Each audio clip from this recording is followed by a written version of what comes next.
has not gotten as much success as we had hoped.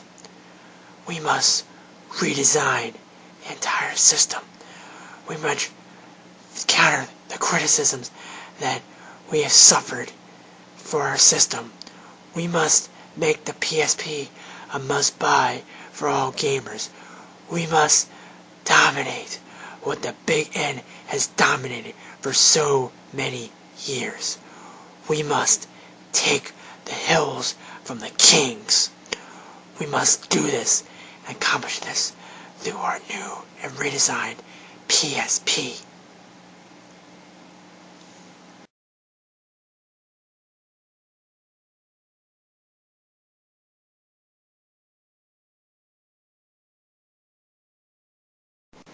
Yep, as you can see, the PSP is up for a redesign.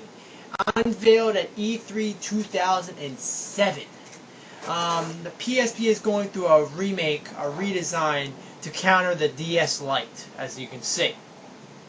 It's supposed to be about 3 times as light as the original PSP, as well as hold a much bigger battery life in the system, as well as connect to a TV set.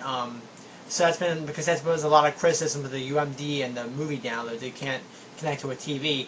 It allows that. It allows a the standard is going to be a 64 meg memory stick in the system that you get when you buy the system, as well as the same price. It's going to be $170 for the system. So the question is the PSP getting better? A lot of people have been criticizing the PSP has gotten a lot of ports and all that, and it's nothing, got like no hardly original games. That may be true though, but I think a lot of the ports, some of the ports of the systems and the remakes are well worth owning the system. Especially if you have an original PSP like this one right here, you can play emulators on it as well. That's one major thing that the PSP does allow you to have, even though it's not supported by Sony, but it's something that's really worth watching, it's well worth getting. The only bad thing about having if you get the new PSP is that probably Sony's going to find a way to, you can't downgrade your firmware.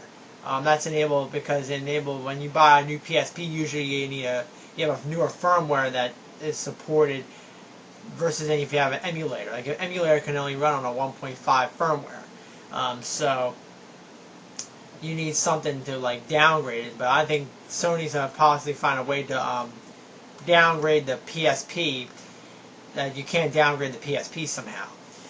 And so that's going to be one major drawback about the PSP though, the new one, the new piano black one. But as far as the games go, I think the games there's some pretty good games out there that are well worth getting, I must say. Some, like I said before, and some notable mentions, I've been playing the shit out of this game, even though it's one of the most up-to-date remake of Final Fantasy, but it's this game right here. This game, I've been playing the shit out of this game. I already beat this game already, but I'm just trying to get like all the items and everything. As well as the Ultimate Golden Ghost game. I'm thinking about getting Final Fantasy 2 for the PSP, as well as that. So the PSP is getting better, you know what I'm saying? The PSP is not complete and utter shit, as many people say.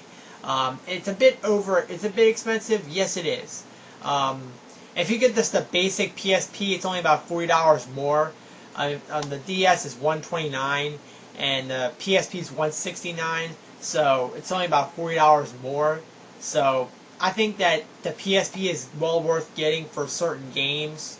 And possibly with this new PSP makeover, it might actually convince people to actually try out the PSP and then versus just shitting on it. To be quite honest, I've been playing my PSP a lot more than I've been playing my DS at this moment, because the DS has some good games there, but nothing like really that stands out to me at the current moment. And plus, mainly, I'm a big RPG fan.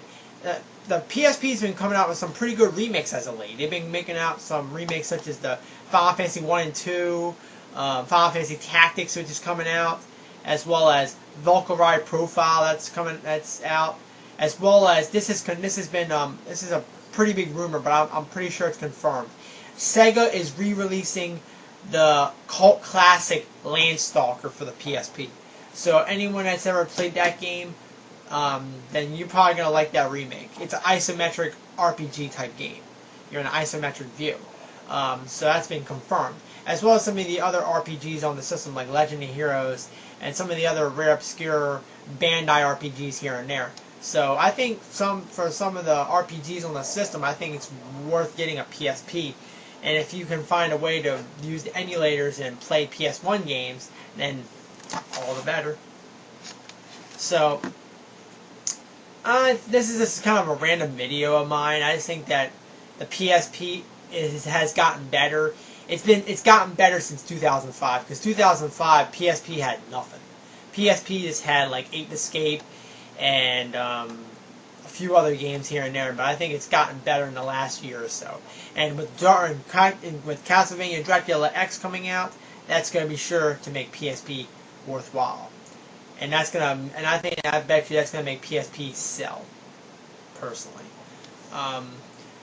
Okay, this is kind of a random video of mine. I'm gonna probably come up with a Q&A show after this. So any of you Square fans, you probably will want to maybe pick up a PSP, because a lot of Square fans like a lot of the old classic Square RPGs like this, as well as Final Fantasy Tactics and Valkyrie Profile. And if you can get it, Breath of Fire 3, which is a port of Breath of Fire 3 on the PSP. If you can get it, they have a Japanese version, they have a European version of Breath of Fire 3. So I think the PSP has some pretty good RPGs on the system. That's what I primarily play on it anyway. Okay. This is me. I'm out. And sorry for the weird intro. That was my doped up Pspower and Ultimate Warrior promo mess up or whatever.